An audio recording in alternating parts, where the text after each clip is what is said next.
And this next video is even freakier.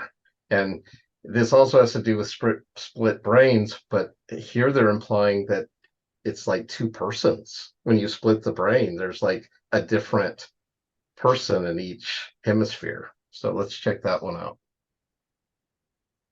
There is something, for instance, called the alien hand syndrome, in which somebody's hand starts acting as if on its own.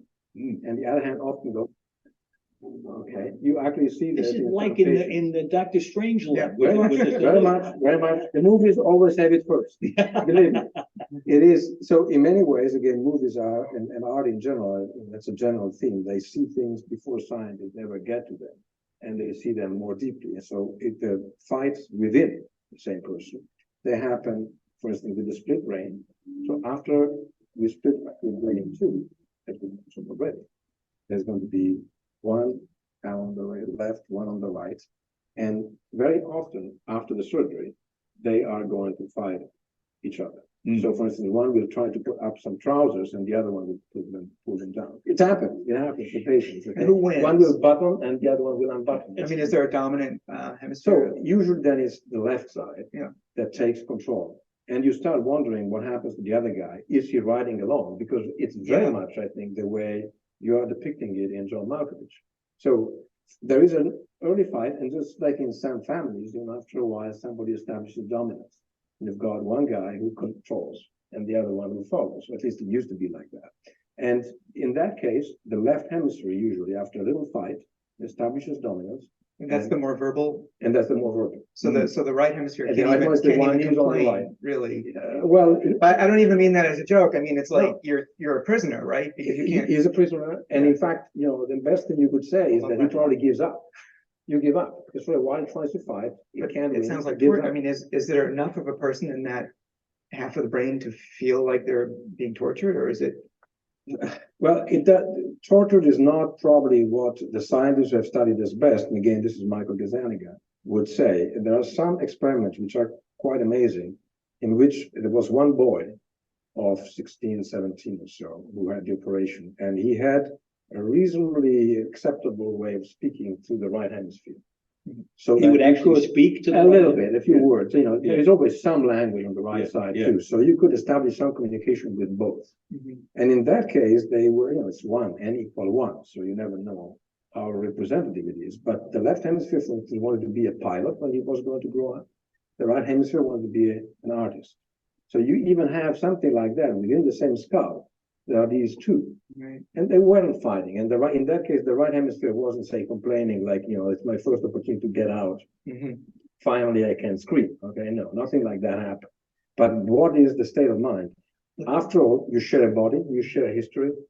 Probably you just delude yourself that you're acting. That's what we do all the time. This is very much like something that I keep thinking about when I think about consciousness. And I'd really like you to reflect on this and tell me what your feelings are about this. The moment of integration where we are in that particular state of consciousness is what we're aware of, but there seems to be an enormous amount of work going on in the background. And I sometimes have the feeling that all of those events in the background, just like the two hemispheres that you just talked about, are in competition for rising to the surface. So it makes me wonder about why I come up with the thoughts that I do when my mind is just wandering. So that conversation I thought was super fascinating. Where it almost appears like there's two different persons in these separated hemispheres, where you're like more analytic in the left hemisphere and you're more artsy, intuitive on the right hemisphere. And part of what appears it is to be human is somehow finding ways to integrate these different parts of ourselves. And if you remember last week, I gave a shout out to Hermann Hesse and his book Steppenwolf. And I talked about how at the end of the book, he went to the Magic Theater and there were just hundreds of doors down these hallways. And each door he peeked in, it was like a different aspect of himself. It was almost like with this Hollywood squares here in our Zoom talk, like each little box could be a picture of you, but a different you, right? One's the artist, one's the philosopher, one's the preacher, one's the father, one's the mom. One's the child, one's the rap. I mean, we could have all these different like persons or personas.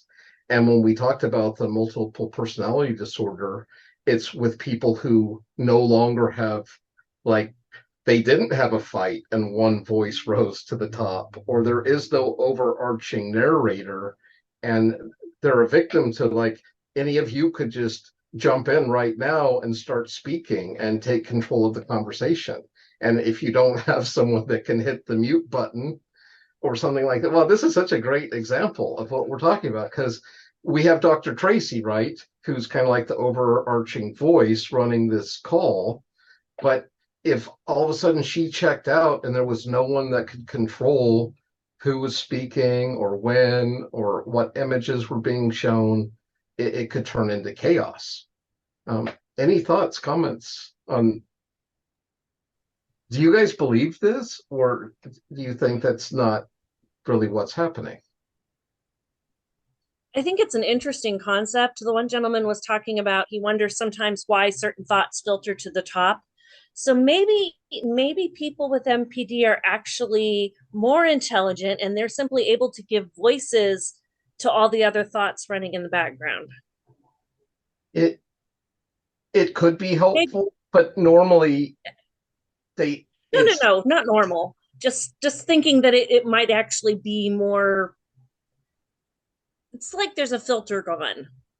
But you see what I'm saying? That they can actually hear what's going on under the surface. yeah. It's just hard when you lose that control or you don't have an overarching Absolutely, voice. absolutely. Yeah. And that was my takeaway from that Herman Hesse book, Steppenwolf. And I mentioned he had been doing therapy with Carl Jung, which I think so interesting at the time. And that was part of how Jung helped him, was he just explained to him, you're not crazy, you don't have multiple personality disorder. It's simply we all have countless voices in our heads, and the goal is to integrate them or get them to play nice together, that they have to get along somehow for you to be a well integrated human.